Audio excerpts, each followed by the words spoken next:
దేశంలోనే అత్యున్నత ప్రమాణాలు కలిగిన మోడల్ స్కూల్గా వీఆర్సీ రూపాంతరం చెందబోతోందని మంత్రి పొంగూరు నారాయణ అన్నారు. గత ప్రభుత్వం నిర్వీర్యం చేసిన నెల్లూరులోని వీఆర్ హైస్కూల్ ఆధునీకరణ పనులను ఆయన పరిశీలించారు. స్కూల్ తొలగించిన స్థానంలోనే ప్లేగ్రౌండ్ ఏర్పాటుపై అధికారులకు పలు సూచనలు చేశారు. పేద పిల్లలందరికీ అందుబాటులో కార్పొరేట్ తరహాలో విద్యాలయం ఏర్పాటు చేస్తానని మంత్రి నారాయణ హామీ ఇచ్చారు.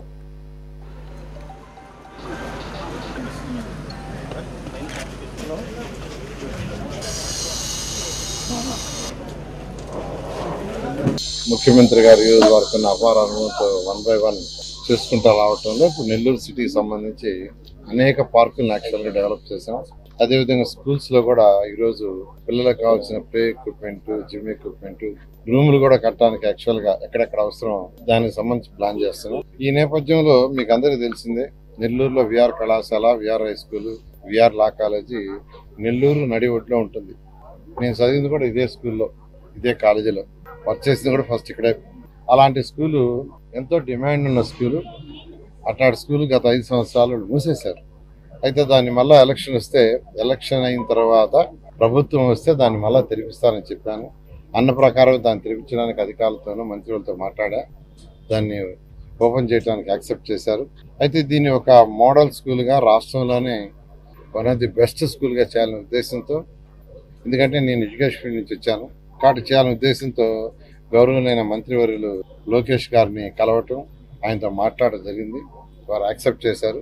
దాన్ని ఈరోజు ఎన్సీసీ వాళ్ళు దాన్ని మొత్తం కంప్లీట్గా రెనోవేట్ చేస్తూ మోడర్నైజ్ చేస్తున్నారు. గ్రౌండ్ ఫ్లోర్ అయితే ఆల్మోస్ట్ అయిపోయింది, ఇంకా ఫస్ట్ ఫ్లోర్ ఉంది. ఫస్ట్ ఫ్లోర్ కూడా రెనోవేట్ చేస్తున్నారు. 12వ తేదీ లోపల దాన్ని కూడా వాళ్ళు పూర్తి చేసేట్టుగా ప్రణాళికలు ఇచ్చారు. నెక్స్ట్ దాంట్లో ల్యాబ్ ఎక్విప్మెంట్స్, ఫర్నిచర్ అవన్నీ కూడా ఈ మంత్ ఎండింగ్ లోపల వచ్చేది చేస్తున్నారు.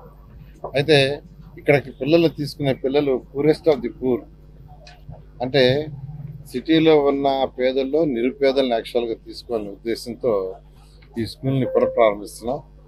ఇది పునఃప్రారంభమే. దానికి ఆల్రెడీ కమిషనర్ గారికి ఇన్స్ట్రక్షన్ ఇచ్చాను. పూరెస్ట్ ఆఫ్ ది పూర్ ఎవరైతే ఉండారో వాళ్ళని ఐడెంటిఫై చేయని. దానికి నేను చెప్పింది ఏంటంటే, ఒకటే చెప్పాను, నేను ఎలక్షన్ అప్పుడు 94,000 ఇళ్ళు నెల్లూరు సిటీలో ఉంటే 84,000 ఇళ్ళు తిరిగా. టైం చాలక 10,000 తిరగల. ఇంకొక 1 వీక్ కూడా తిరిగేస్తున్నాం. అందులో ఎంతోమందిని చూసా. చుట్టలు చుట్టుకునే వాళ్ళు రోజుకి 50 రూపాయలు చందా, వీడియోలు చుట్టుకునేవాళ్ళు 50 నుంచి 100, తల్లులు లేని పిల్లలు, తండ్రులు లేని పిల్లలు, చిన్న చిన్న ఇళ్లలో హాసి పని చేసుకునేవాళ్ళు. వాళ్ళకి ఎంత వస్తుంది అడిగితే, సార్ ఒక్కొక్క ఇంట్లో 1000 రూపాయలు ఇస్తారు, 3 ఇళ్లలో చేస్తాం, లేదా 2 ఇళ్లలో చేస్తాం. కొందరైతే ఉదయం 2 ఇళ్లలో, సాయంకాలం 2 ఇళ్లలో. అలాంటి తల్లులను చూశారు. వాళ్ళందరినీ చూసినప్పుడు ఖచ్చితంగా అనిపించింది, కనీసం వీళ్ళ పిల్లలకి మంచి ఎడ్యుకేషన్ ఇవ్వాలనే ఉద్దేశంతో ఎలక్షన్స్ ముందు అనౌన్స్ చేశాను, ఈ స్కూల్ ఓపెన్ చేస్తాను, పూరెస్ట్ ఆఫ్ ది పూర్కి మంచి ఎడ్యుకేషన్. ఎందుకంటే 2014-19లో ఇదే స్కూల్ పైన 11th and 12th junior inter, senior inter start చేయించారు. 300 మందికి హాస్టల్, 150 మంది నెల్లూరు సిటీలో వాళ్ళకి, నెల్లూరు కార్పొరేషన్, 150 మంది వేరే జిల్లాల వాళ్ళకి బ్రహ్మాండంగా ర్యాంకులు వచ్చినాయి. ఈరోజు కూడా ఎక్కడ నా పిల్లలు అప్పుడు, సార్ నేను ఐఐటీ చదివాను, మీరు పెట్టిన విఆర్ హై స్కూల్ పైన బిల్డింగ్లని, కానీ గత ప్రభుత్వం ఆ హాస్టల్ ఎత్తేసింది. నామకే వస్తే ఆ డే స్కాలర్ పెట్టింది. అలా కాకుండా చక్కగా పేదలు నిరుపేదలకు ఇచ్చే విధంగా నర్సరీ నుంచి 12th దాకా ఉంటుంది, ఇంటర్మీడియట్ దాకా. అలాంటి సిస్టమ్ తీసుకొస్తున్నాం. దాన్ని యాక్చువల్గా ఈరోజు అంటే జేసీ గారు, మున్సిపల్ కమిషనర్ గారు పర్సనల్గా ఫాలోఅప్ చేస్తున్నారు. వాళ్ళకు కూడా ప్రత్యేకంగా ధన్యవాదాలు తెలియజేస్తాను. వచ్చే నెల 12వ తేదీ స్కూల్స్ ఓపెనింగ్. ఆ స్కూల్స్ అంటే చక్కటి ప్లే గ్రౌండ్. ఇక్కడ మొత్తం ఏదైతే బిల్డింగ్స్ ఏదైతే పడిపోయే స్థితిలో ఉన్నాయో వాటిని ఆ concern department R&B and other departments దగ్గర స్టడీ చేయమని కలెక్టర్ గారికి చెప్పాను. ఎందుకంటే లోపల అంతా పెద్ద పెద్ద చెట్లు, మర్రి చెట్లు విరిగిపోయినాయి గోడ మీద, ఎప్పుడు పడిపోద్ది అనే విధంగా ఉన్నది.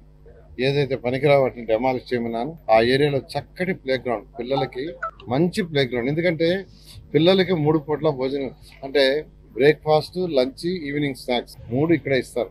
పిల్లల్ని ఫ్రీగా బస్సులో తీసుకొస్తారు. హై స్కూల్ పిల్లల దగ్గరలో ఉంటే వాళ్ళందరికీ సైకిల్ ఇవ్వదలుచుకున్నాం, అంటే కొంత ఎక్సర్సైజ్ బాడీకి ఉంటుందని.